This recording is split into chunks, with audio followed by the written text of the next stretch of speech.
वो आदमी नहीं मुकम्मल बयां था, क्या बताऊं। सामान कुछ नहीं था, फटेहाल था, मगर झोले में उसके पास कोई संविधान था। जी हाँ, दुष्यंत कुमार का यह शेर महात्मा गांधी पर भी सटीक बैठता है।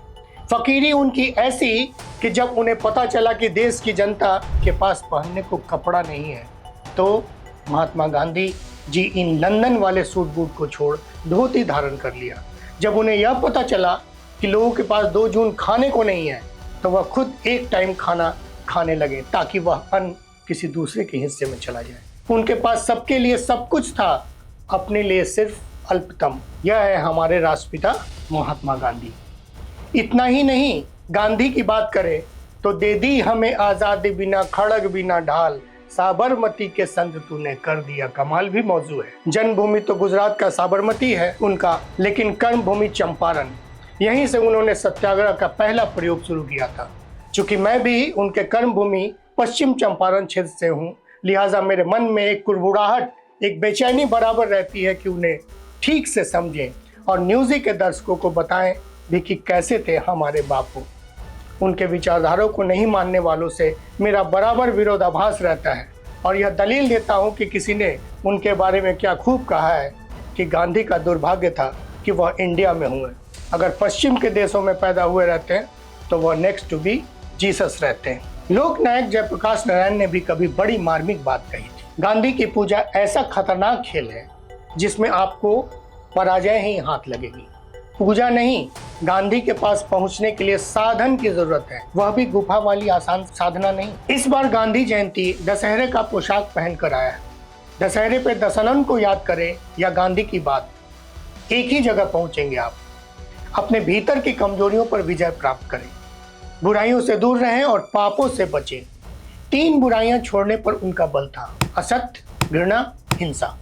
उनके नजर में, बापू की नजर में 7 पाप था: श्रमहीन धन, विवेकहीन सुख, चरित्रहीन ज्ञान, नैतिकताहीन व्यापार, मानवताहीन विज्ञान, त्यागहीन पूजा और सिद्धांतहीन राजनीति। इस तरह के गांधी से जब हम दोस्ती करेंगे तो सही मायने में इंसान बने। उनके आत्मविश्वास की बात करें तो वह वाक्य पढ़ाई करते वक्त मुझे ध्यान में आया कि जब वह इंडियन कांग्रेस से नाराज हुए तो उन्होंने कहा था कि एक मुट्ठी बालू से कांग्रेस से भी बड़ा आंदोलन खड़ा करूंगा। दिन भर की कमर तोड़ दिनचर्या के बाद जब भी वह सोने जाते तो चरखा लेकर बैठ जाते थे। कहते लक्ष्यांक तो पूरा कर लूं। इसके कई मायने मतलब भी हैं। कहा जाता है कि महात्मा गांधी का हर आंदोलन नतीजा देने में नाकाम साबित हुआ। बात चाहे असहयोग आंदोलन की हो, सविनय अवज्ञा आंदोलन की या अंग्रेजों भारत छोड़ो की, लेकिन यहाँ हमें याद रखना चाहिए कि वह उस सत्ता के खिलाफ हिंसात्मक आंदोलन चला रहे थे जिसका सूरज कभी नहीं ढलता था। फिर लोगों की लामबंदी के लिहाज से हर आंदोलन बड़ा होता है और इसी के अनुरूप उनकी प्रसिद्धि भी बढ़ती रही।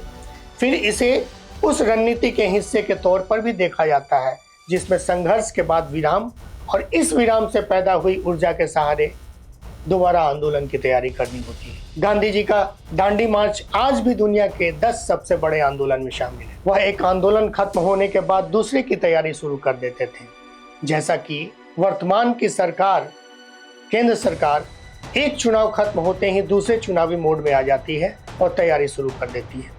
उनमें अटूट विश्वास ऐसी कि जब वह जेल में रहते थे तो लोग कहते थे कि गांधी जी आसपास ही घूम रहे हैं। महात्मा गांधी की साहस की बात करें तो लंदन की सड़कों पे कड़कड़ाती सर्द हवाओं के बीच 62 साल के उम्र में अपने हाथों से काते गए सूत से बनी खादी से ढके होते थे। पैरों में मामूली चप्पल पहने साहस और उत्साह से लबरेज लंबे लंबे डग भरते हुए दिखते थे। ब्रिटिश प्रधानमंत्री विंस्टन चर्चिल ने उन्हें नंगा फकीर तक कहा था। आइंस्टीन ने कहा था कि आने वाली पीढ़ी को मुश्किल से यकीन होगा कि हाड़ मांस से बना ऐसा भी कोई इंसान धरती पे कभी चलता था। महात्मा गांधी सिर्फ एक व्यक्ति नहीं, विचार थे। गांधी जी शांति नोबेल के लिए कई बार नामित हुए पर उन्हें यह अवार्ड कभी नहीं मिला।